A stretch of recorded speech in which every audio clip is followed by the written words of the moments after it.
오늘 우리에게 주시는 하나님의 말씀은 신약성경 마태복음 23장 1절부터 10절까지 말씀입니다.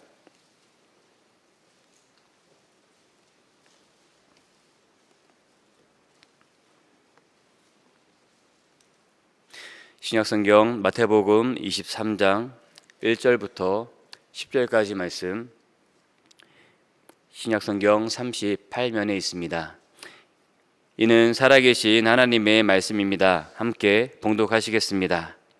이에 예수께서 무리와 제자들에게 말씀하여 이르시되, 서기관들과 바리새인들이 모세의 자리에 앉았으니 그러므로 무엇이든지 그들이 말하는 바는 행하고 지키되 그들이 하는 행위는 본받지 말라.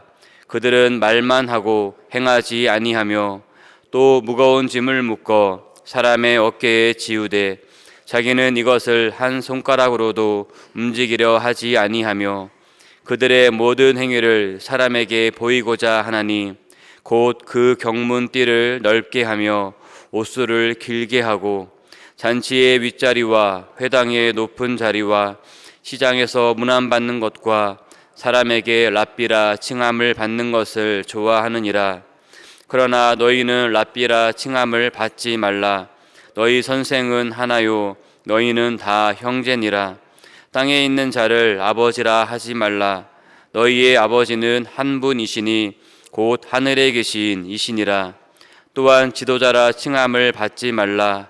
너희의 지도자는 한 분이시니 곧 그리스도시니라. 아멘. 오늘 본문 말씀에서 예수님께서는 누군가를 책망하고 계십니다. 그 대상이 누구인지 2절에 말씀하고 있는데 바로 서기관들과 바리새인들입니다. 우리는 먼저 서기관과 바리새인들이 누구인지 생각해 보아야 합니다. 서기관은, 신약시대의 서기관은 대부분 바리새파에 속했고 또 성경을 잘 아는 자들이었으며 바리새파에 속했기 때문에 대부분이 산헤드린 공회위원회에 속해 있었습니다. 다른 명칭으로는 율법사 또는 율법교사, 랍비라 부르기도 했습니다. 서기관들은 예수님께서 복음을 전하시던 그 시대, 그 당시에도 여전히 성경을 필사했고 또 성경의 전문가로 활동을 하고 있었습니다. 하지만 예수님이 누구신가에 대한 분별력은 없었습니다.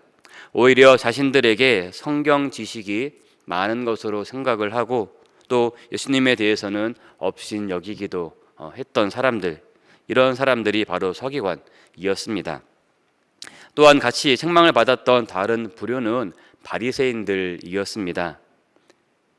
바리새인들은 신약 시대에 활발하게 활동했던 유대 분파 중에 하나였는데 당시 유대교는 여러 분파가 있었습니다. 그 중에 바리새파가 가장 큰 영향력을 가지고 있었습니다. 이 바리새인이라는 말의 어원을 보면 분리된 사람 또는 구분된 사람이라는 뜻을 가지고 있습니다. 이들은 율법을 지키는 데 있어서 다른 사람들과는 근본적으로 다른 태도를 가지고 있다라고 자부하는 사람들이었습니다. 그래서 이들은 율법을 잘 지키지 않는 다른 사람들과는 나는 구별된 존재이다 하고 좀 특별하게 여기는 경향이 있었습니다. 이들의 문제는 율법 준수와 종교적인 순수함을 강조했는데 정작 자신들은 그렇게 살지 못하고 형식주의와 위선에 빠져 있었다는 것입니다. 예수님께서는 이들을 외식하는 자들이라 말씀하시며 책망하셨습니다. 구약 시대에나 신약 시대에나 그리고 지금 우리가 살고 있는 이 시대에도 외식하는 사람들은 언제나 있어 왔고 또 있습니다.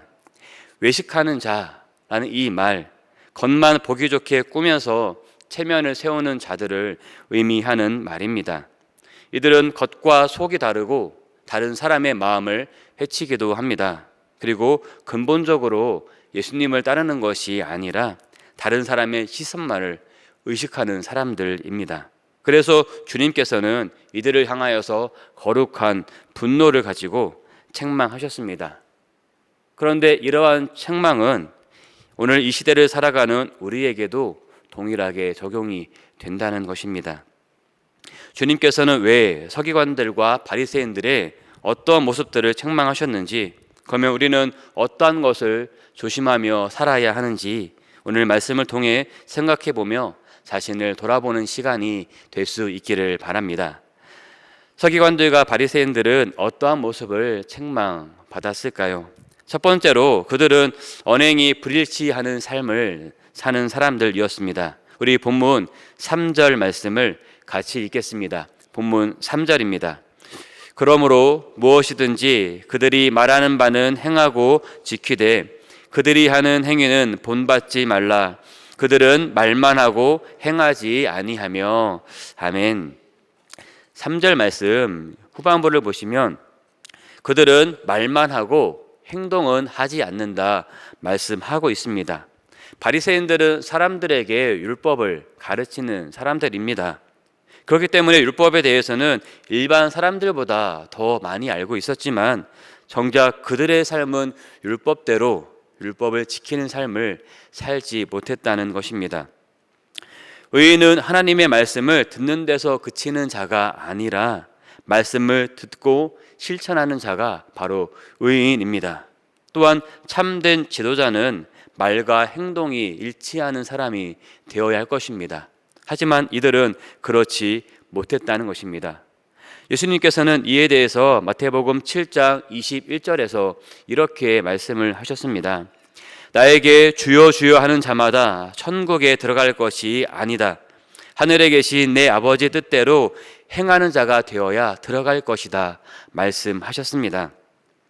우리는 말하는 것에서 그치면 안 될 것입니다. 우리가 말하는 것과 같이 그에 따른 행동이 있어야 한다는 것입니다. 말과 행동이 불일치하는 서기관들과 바리새인들이 주님께 책망받은 것을 기억하며 우리는 언행이 일치하는 삶을 살 수 있기를 바랍니다. 두 번째로 그들은 이기적인 삶을 살았습니다. 우리 말씀 4절 말씀을 같이 읽겠습니다. 4절입니다. 또 무거운 짐을 묶어 사람의 어깨에 지우되 자기는 이것을 한 손가락으로도 움직이려 하지 아니하며. 아멘. 예수님께서는 그들이 자기들의 손가락은 하나도 움직이지 않고 오히려 무거운 짐을 다른 사람의 어깨에 지운다 말씀하고 있습니다. 여기서 말하고 있는 이 무거운 짐이란 엄격하고 막중한 의무를 제시하고 있는 율법 그 자체를 의미한다 하기보다는 바리새인들이 율법을 자의적으로 해석하여서 만들고 또 백성들에게 지키도록 강요한 여러 가지 까다롭고 또 어려운 규범과 예의법들을 말하고 있는 것입니다. 바리새인들은 예수님 당시에 유대 사회에서 지도층에 있는 사람들이었습니다. 이들은 백성들에게 여러 가지 계율을 적용하여서 힘든 일들을 많이 시켰습니다. 그러면서 이 3절에서 책망받았던 것과 같이 그들은 손가락 하나도 움직이려 하지 않았습니다. 하나님의 사람이라면 다른 사람들에게 고통 주는 삶을 살아서는 안 될 것입니다. 하나님의 사람이라면 하나님의 사랑과 참된 자유를 전하는 그러한 삶을 살아야 할 것입니다. 하지만 이들은 전혀 그러한 삶을 살지 않았다는 것입니다. 서기관들과 바리새인들은 남을 위해 사는 삶을 살았던 사람들이 아닙니다. 자신만을 위해서 이기적으로 살았기 때문에 그렇게 예수님께 책망을 받았던 것입니다. 오늘 우리는 우리 안에 나 자신만을 위하는 이러한 이기적인 마음은 없는지 한번 돌아볼 수 있기를 바랍니다. 내 안에 혹시나 그러한 이기적인 마음이 있다면 다 내려놓고 남을 한 번 더 돌아볼 수 있는 우리의 삶이 되시기를 바랍니다. 세 번째로 그들은 위선된 모습을 가지고 있었습니다. 우리 본문 말씀 5절 말씀을 같이 읽겠습니다. 본문 5절입니다. 그들의 모든 행위를 사람에게 보이고자 하나니 곧 그 경문띠를 넓게 하며 옷수를 길게 하고. 아멘. 바리새인들의 위선된 모습을 보여주고 있는 구절입니다. 바리새인들의 신앙은 하나님을 향한 것이 아니라 사람들을 향한 것이었습니다.